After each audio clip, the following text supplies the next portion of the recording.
সামাজিক যোগাযোগ মাধ্যমে মাঝে মধ্যেই চোখে পড়ে এমন কিছু ভাইরাল ভিডিও যেখানে দেখা যায় বাক প্রতিবন্ধীর মুখে আঙুল ঢুকিয়ে কোরআন তেলাওয়াত করছেন একজন ব্যক্তি, আর সঙ্গে সঙ্গেই প্রতিবন্ধীর মুখে কথা ফুটেছে, অথবা বধিরের কানে কোরআন পড়তেই সে নাকি শুনতে পাচ্ছে। এমনকি অসুস্থ মানুষের মাথায় হাত রেখেই তিনি নাকি সুস্থ করে তুলেছেন। যিনি এসব ঘটাচ্ছেন তার নাম মালা আলী কুর্দিস্তানি।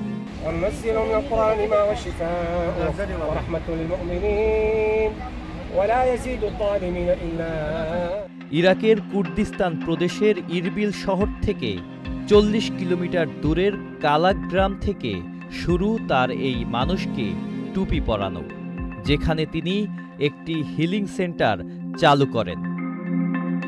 স্থানীয় সরকার একাধিকবার তার কেন্দ্র বন্ধ করে দেয়। বেআইনি চিকিৎসা, প্রতারণা ও ব্ল্যাকমেইলের অভিযোগে গ্রেফতারও হন। যখন মামলা ও সাজা সামনে আসে তখন তিনি কুর্দিস্তান ছেড়ে চলে যান সৌদি আরবে। সেখানে আবারও ভাইরাল হয় তার একটি ভিডিও, যেখানে দেখা যায় এক অন্ধ বৃদ্ধের চোখে নিজের আঙুল ছোঁয়া ও কোরআনের সূরা পাঠের পর তিনি নাকি দৃষ্টি ফিরে পান। কিন্তু কয়েকদিন পরেই সেই বৃদ্ধ প্রকাশ্যে বলেন, আমি তো অন্ধই ছিলাম না, আল্লাহর কসম সে একজন মিথ্যাবাদী।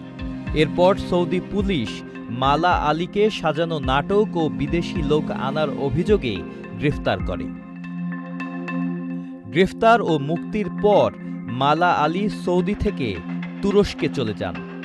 ইস্তাম্বুলে আবারও খুলে ফেলেন একটি হেলথ ক্লিনিক। সেখানেও পুলিশ অভিযান চালায় বেআইনি কার্যক্রমের অভিযোগে। তারপর তার গন্তব্য হয় পাকিস্তানে। 2021 সালে পাকিস্তানে পৌঁছেই তিনি পরিণত হন একজন তারকায়। হাজার হাজার মানুষ তাকে দেখতে ছুটে আসেন। প্রধানমন্ত্রী ইউসুফ রাজা গিলানি থেকে শুরু করে জাতীয় সংসদের স্পিকার আসাদ কায়সার পর্যন্ত তার সঙ্গে সৌজন্য সাক্ষাৎ করেন। তবে পাকিস্তানের গণমাধ্যম ডন নিউজ সাফ জানায়, যে ব্যক্তি সবাইকে টুপি পরাচ্ছেন তাকেই স্পিকার টুপি পরিয়ে সম্মান দেখালেন। তুরস্কের প্রভাবশালী গণমাধ্যম ডেলি সাবাহ মন্তব্য করে, সৌদিতে প্রতারণার অভিযোগে গ্রেফতার হওয়া এই ভুয়া হিলার এখন পাকিস্তানে এসে আবারও মানুষকে ধোঁকা দিচ্ছেন। কুর্দিস্তানে অনেক অনুসারী থাকলেও ইরবিলের অধিকাংশ মানুষ তাকে প্রতারক বলেই জানেন।